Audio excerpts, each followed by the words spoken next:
قیام اللیل جو ہے اسے فرض نہیں ٹھہرایا تطوع، قرآن مجید میں بھی اس کا کوئی ذکر نہیں، احادیث میں اس کی تشویق و ترغیب پوری موجود ہے. ایک اور حدیث بھی ہم بعد میں پڑھیں گے اس پر.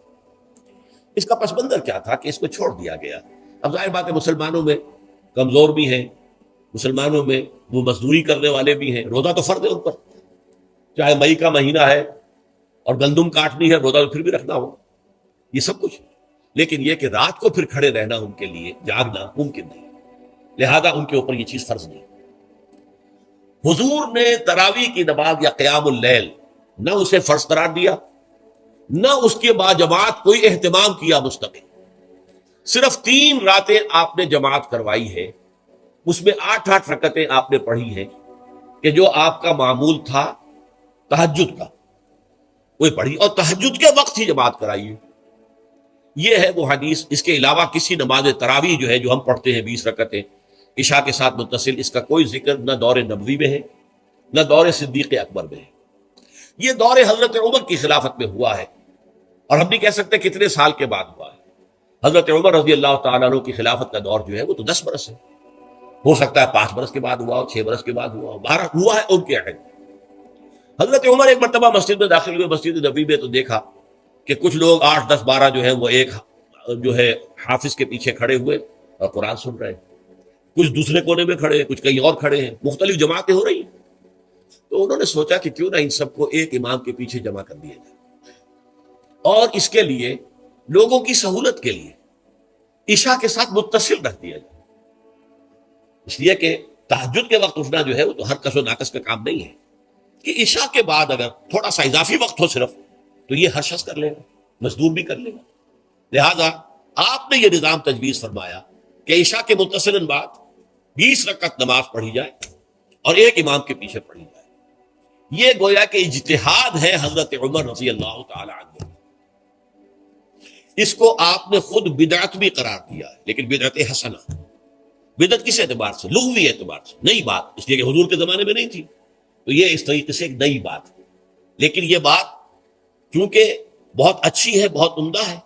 آپ جب یہ نظام چل پڑا تو ایک دن مسجد میں آئے، دیکھا کہ بڑی بھری مسجد ہے، صحابہ کھڑے ہیں اور ایک امام کے پیچھے قرآن سن رہے ہیں. آپ نے فرمایا نعم البدعۃ ھذہ، یہ جو ہم نے نئی بات شروع کی ہے یہ بہت اچھی ہے، بہت عمدہ ہے. اب یہاں سے فرق واقع ہو گیا ہے. ایک تو اہل تشیع جو ہے وہ تو ویسے ہی حضرت عمر سے بہت دشمنی رکھتے ہیں، اناد رکھتے ہیں، تو حضرت عمر کے اجتہادات سے انہیں نفرت ہے، انہیں دوری ہے، چاہے وہ کوئی سا بھی حضرت عمر کا اجتہاد ہے. ہمارے ہاں اہل حدیث حضرات بھی در حقیقت حضرت عمر یا کسی اور خلیفہ راشد کے فعل کو وہ سمجھتے ہیں کہ یہ ایگزیکٹو آرڈرز ہیں، یہ ہمیشہ کے لیے نہیں ہے. حضرت عمر نے اپنے دور میں ایک نظام قائم کیا، ان کے دور کے لیے ٹھیک تھا، یہ ہمیشہ کے لیے نہیں. ہمیشہ کے لیے وہ 8 ہی رکعتوں کے قائل ہیں، وہ تہجد والے. لیکن اس میں بہرحال انہوں نے بھی خود یہ اضافہ کیا ہے کہ وہ 8 رکعتیں وہ عشاء کے ساتھ متصل پڑھتے ہیں، تہجد کے وقت تو نہیں پڑھتے.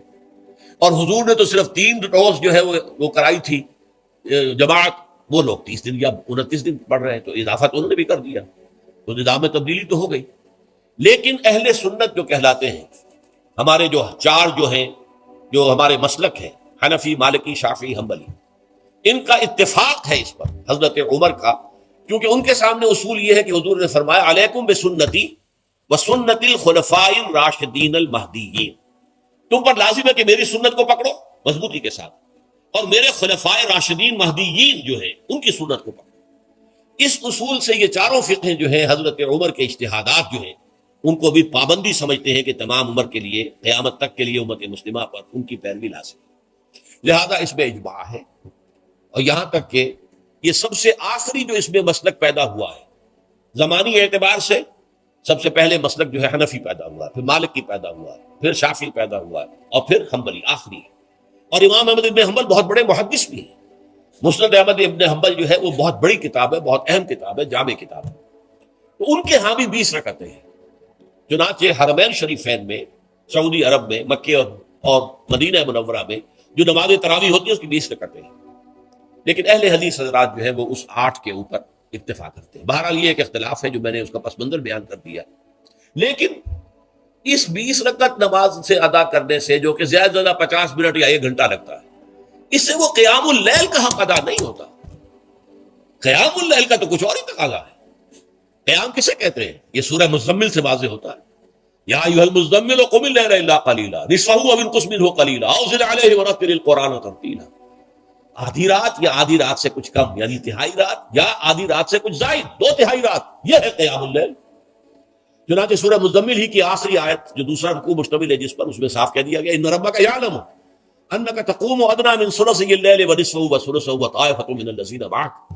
اے اللہ کے نبی، اللہ خوب واقف ہے کہ آپ بھی اور آپ کے ساتھ ایک جماعت بھی رات کو کھڑی رہتی ہے، 2/3 رات یا آدھی رات یا 1/3 رات. تو یہ سارا معاملہ جو ہے قیام اللیل کا، گویا کہ کم سے کم 1/3 رات پر اس کا اطلاق ہو سکے گا، یہ نہیں کہ 1 گھنٹے. اب اس کے ضمن میں دیکھیے حدیث پڑھیے، تیسری حدیث ہے عن عبداللہ ابن عمرو بن العاص رضی اللہ تعالی عنہ. یہ وہی عبداللہ ابن عمرو ہے جن کی میں نے آپ کو حدیث پہلے سنائی ہے. یہ ساری رات کھڑے رہتے تھے، پوری رات، اور ہر روز روزہ رکھتے تھے، جس پر حضور نے منع کیا، لا تفعل، مت کرو ایسا. رضی اللہ عنہما، یہ خود بھی صحابی ہیں اور ان کے والد عمرو بن العاص بھی صحابی ہیں. ان رسول اللہ صلی اللہ علیہ وسلم قال، کہ اللہ کے رسول صلی اللہ علیہ وسلم نے فرمایا الصیام والقرآن یشفعان للعبد. روزہ اور قرآن بندے کے حق میں شفاعت کریں گے. یقول الصیام، روزہ یہ عرض کرے گا اللہ کی جناب میں، اے رب پروردگار، انی منعتہ الطعام والشہوات بالنہار، میں نے تیرے اس بندے کو دن کے دوران کھانے پینے سے اور اپنی شہوت کا تقاضا پورا کرنے سے روکے رکھا، یہ میری وجہ سے روکا رہا، تو میری شفاعت اس کے حق میں قبول فرما. فشفعنی فیہ، میری شفاعت اس کے حق میں قبول فرما. ویقول القرآن، قرآن کیا کہے گا؟ منعتہ النوم باللیل، میں نے اسے رات کے وقت سونے سے، نیند سے روکے رکھا. فشفعنی فیہ، تو اس کے حق میں میری شفاعت قبول فرما. حضور فرماتے ہیں فیشفعان، ان دونوں کی شفاعت قبول کی جائے گی. یہ ہے قیام اللیل.